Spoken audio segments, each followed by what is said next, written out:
ಬ್ಯಾರಿಗಳನ್ನು ಯಾರೇ ವಿಭಜಿಸಲು ಪ್ರಯತ್ನಿಸಿದ್ರೂ ತಮ್ಮ ಅಸ್ಮಿತೆಯನ್ನ ಒಗ್ಗಟ್ಟನ್ನು ಉಳಿಸಿಕೊಂಡು ಹೋಗಬೇಕೆಂದು ಮುಖ್ಯಮಂತ್ರಿ ಸಿದ್ದರಾಮಯ್ಯ ಕರೆ ನೀಡಿದರು. ಬ್ಯಾರಿ ಸೆಂಟ್ರಲ್ ಕಮಿಟಿ ಬೆಂಗಳೂರು ಇವರ ವತಿಯಿಂದ ಅರಮನೆ ಮೈದಾನದಲ್ಲಿ ಆಯೋಜಿಸಲಾಗಿದ್ದ ಬೃಹತ್ ಬ್ಯಾರಿ ಕೂಟ 2026 ಉದ್ಘಾಟಿಸಿ ಮಾತನಾಡಿದ ಅವರು, ತುಳು ಮತ್ತು ಬ್ಯಾರಿ ಭಾಷೆ ಲಿಪಿ ಇಲ್ಲದಿರುವುದರಿಂದ ಕನ್ನಡದಲ್ಲಿಯೇ ನಿಮ್ಮತನವನ್ನ ಉಳಿಸಿಕೊಂಡಿರುವುದು ಮುಖ್ಯ ಎಂದರು. ದಕ್ಷಿಣ ಕನ್ನಡ ಜಿಲ್ಲೆಯ ಬ್ಯಾರಿಗಳು ದೇಶ ವಿದೇಶದ ಅನೇಕ ಭಾಗಗಳಲ್ಲಿ ಕೆಲಸ ಮಾಡುವವರಾಗಿದ್ರು. ಬ್ಯಾರಿ ಅಸ್ಮಿತೆಯನ್ನ ಬಿಟ್ಟುಕೊಟ್ಟಿಲ್ಲ. ಬ್ಯಾರಿಗಳು ಜಾತ್ಯತೀತರು. ಜಾತಿ ವ್ಯಾಮೋಹಗಳಾಗಲಿ ಧರ್ಮದ ವ್ಯಾಮೋಹವಾಗಲಿ ಇಲ್ಲ. ಮೂಲತಃ ವ್ಯಾಪಾರಿಗಳಾದ ಬ್ಯಾರಿಗಳು ಎಲ್ಲಾ ಸಮುದಾಯಗಳೊಂದಿಗೆ ಹೊಂದಿಕೊಂಡು ಅವರ ಸಂಸ್ಕೃತಿ ಉದ್ಯೋಗದೊಂದಿಗೆ ತಮ್ಮ ಸಂಸ್ಕೃತಿಯನ್ನ ಉಳಿಸಿಕೊಳ್ಳುತ್ತಿರುವುದು ದೊಡ್ಡ ವಿಚಾರ ಎಂದು ತಿಳಿಸಿದರು. ಬ್ಯಾರಿ ಸಮುದಾಯದವರು ತಮ್ಮ ಹೆಣ್ಣು ಮಕ್ಕಳಿಗೆ ಶಿಕ್ಷಣ ನೀಡುತ್ತಿರುವುದು ಸ್ವಾಗತಾರ್ಹ. ಒಂದು ಕಾಲದಲ್ಲಿ ಮಹಿಳೆಯರು ಅಕ್ಷರ ಸಂಸ್ಕೃತಿಯಿಂದ ವಂಚಿತರಾಗಿದ್ರು. ಹೆಣ್ಣು ಮಕ್ಕಳು ವಿದ್ಯಾವಂತರಾಗುವುದು ಇತ್ತೀಚಿನ ವರ್ಷಗಳಲ್ಲಿ ಹೆಚ್ಚಾಗುತ್ತಿರುವುದು ಒಳ್ಳೆಯ ಬೆಳವಣಿಗೆ. ಲಿಂಗ ತಾರತಮ್ಯ ಹೋಗಲಾಡಿಸಲು ವಿದ್ಯಾಭ್ಯಾಸ ಅವಶ್ಯಕತೆ ಎಂದರು. ವಾಸ ಮಾಡಿ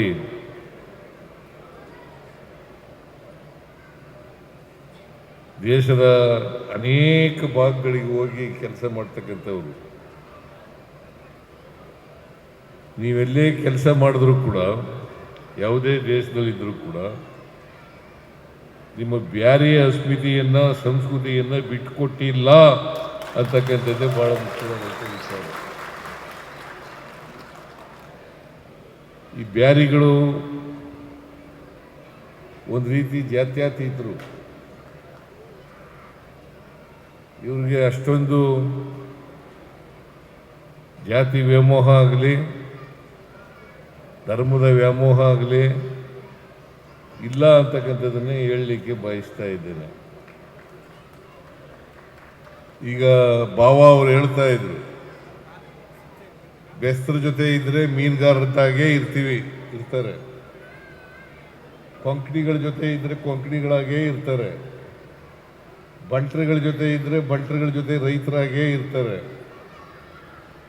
ಮೂಲತಃ ವ್ಯಾಪಾರ ಆದರೂ ಕೂಡ ಬೇರೆಯವ್ರ ಜೊತೆ ಹೊಂದಿಕೊಂಡು ಅವರ ಸಂಸ್ಕೃತಿಯನ್ನು ಆಚರಣೆ ಮಾಡಿ ಅವರ ಉದ್ಯೋಗವನ್ನು ಆಚರಣೆ ಮಾಡಿ ತಮ್ಮ ಸಂಸ್ಕೃತಿಯನ್ನು ಉಳಿಸ್ಕೊಳ್ತಕ್ಕಂಥದ್ದು ಇದೆಯಲ್ಲ, ಅದು ಬಹಳ ದೊಡ್ಡ ಕೆಲಸ ಅಂತಕ್ಕಂಥ ಮಾತುಗಳನ್ನು ಹೇಳಲಿಕ್ಕೆ ಬಯಸ್ತಾ ಇದ್ದೇನೆ. ಮೂಲತಃ ಬ್ಯಾರಿಗಳು ವ್ಯಾಪಾರಿಗಳು ಎಲ್ಲ ಕಡೆ ಹೋಗಿ ಕೆಲಸ ಮಾಡ್ತಾರೆ. ಬಹಳ ಸಂತೋಷದ ವಿಚಾರ ಏನಪ್ಪ ಅಂತಂದ್ರೆ, ಹೆಣ್ಮಕ್ಳಿಗೆ ಹೆಚ್ಚು ಓದಿಸ್ತಕ್ಕಂಥದ್ದು ಇದೆಯಲ್ಲ, ಅದು ಒಳ್ಳೆ ಬೆಳವಣಿಗೆ ಅಂತಕ್ಕಂಥ ಮಾತುಗಳನ್ನು ಹೇಳಲಿಕ್ಕೆ ಬಯಸ್ತಾ ಇದ್ದೇನೆ. ಒಂದು ಕಾಲದಲ್ಲಿ ಹೆಣ್ಣುಮಕ್ಕಳು ಅಕ್ಷರ ಸಂಸ್ಕೃತಿಯಿಂದ ವಂಚಿತರಾಗಿದ್ದರು. ಅದರಿಂದ ಹೆಣ್ಮಕ್ಕಳು ಸಂಖ್ಯೆಯಲ್ಲಿ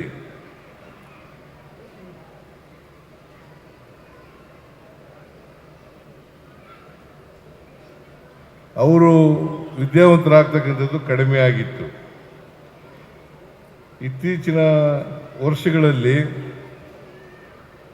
ಹೆಣ್ಮಕ್ಳಿಗೆ ವಿದ್ಯೆಯನ್ನು ಕೊಡ್ತಕ್ಕಂಥ ಕೆಲಸ ಬ್ಯಾರಿಗಳು ಮಾಡ್ತಾ ಇದ್ದಾರೆ ಅಂತಕ್ಕಂಥ ಮಾತುಗಳನ್ನು ಹೇಳಲಿಕ್ಕೆ ಬಯಸ್ತಾ ಇದ್ದೇನೆ.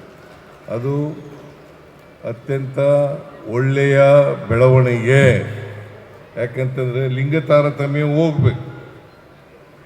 ಲಿಂಗ ತಾರತಮ್ಯ ಹೋಗ್ಬೇಕಾದ್ರೆ ಪುರುಷರು ಬಿಪಿಎಲ್ ರೇಷನ್ ಕಾರ್ಡ್ ಹಾಗೂ ಆಯುಷ್ಮಾನ್ ಕಾರ್ಡ್ ಫಲಾನುಭವಿಗಳಿಗೆ ಸುಜಿನಿ ಆಸ್ಪತ್ರೆಯಲ್ಲಿ ಉಚಿತ ಚಿಕಿತ್ಸೆ. ಕಲಬುರಗಿಯಲ್ಲಿ ಸ್ತ್ರೀ ರೋಗ ಹಾಗೂ ಮಕ್ಕಳ ಚಿಕಿತ್ಸೆಗಾಗಿಯೇ ಪ್ರತ್ಯೇಕ ಆಸ್ಪತ್ರೆ ಪ್ರಾರಂಭ. ಸುಜಿನಿ ಕಲ್ಯಾಣ ಕರ್ನಾಟಕ ಭಾಗದ ಅತ್ಯಾಧುನಿಕ ತಾಯಿ ಮತ್ತು ಶಿಶುವಿನ ಆರೈಕೆಯ ಆಸ್ಪತ್ರೆ. ಸ್ತ್ರೀ ರೋಗ ತಜ್ಞ ಖ್ಯಾತ ವೈದ್ಯರು ಹಾಗೂ ಮಕ್ಕಳ ತಜ್ಞ ಖ್ಯಾತ ವೈದ್ಯರ ತಂಡದಿಂದ ಕಡಿಮೆ ದರದಲ್ಲಿ ಚಿಕಿತ್ಸೆ.